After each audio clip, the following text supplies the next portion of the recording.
वो मैं ये कह रहा था कि अगर आपने हमारा चैनल अभी तक सब्सक्राइब नहीं करा तो अब भी कर दो, नहीं तो बड़ा पछताओगे, बड़ा पछताओगे।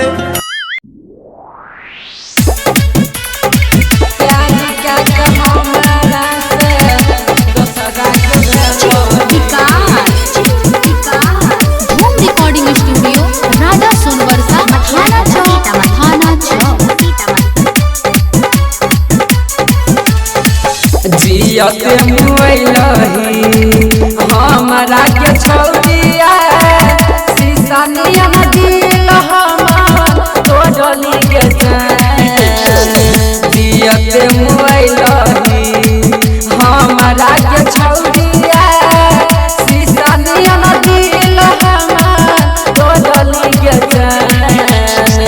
प्यार के हमरा से दोसरा के भेलही जाई के ससुरवा हमारा भूलली के जान गे।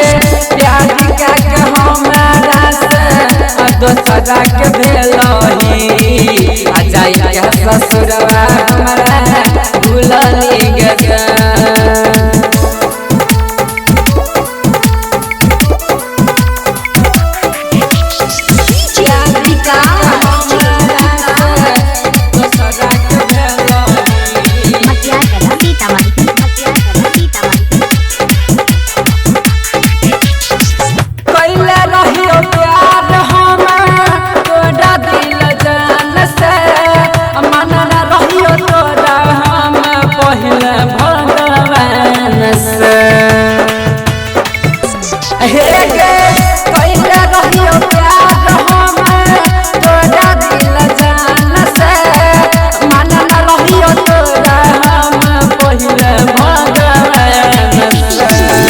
सबके नजर में हमरा गिरलही हमर नजर में तू गिरली के जान।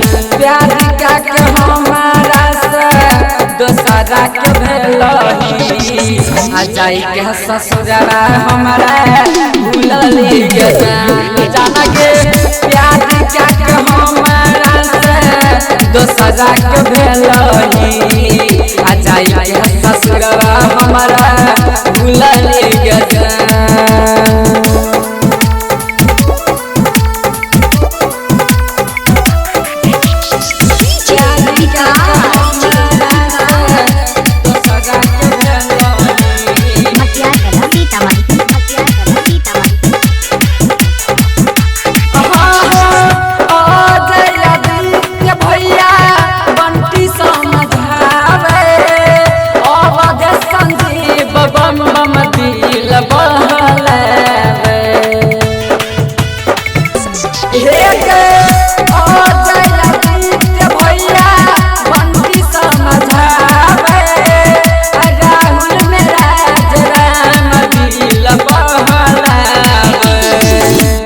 हिंदुस्तानी के अपना बनैलही फेर काहे छोड़ देली हाथ गे जान।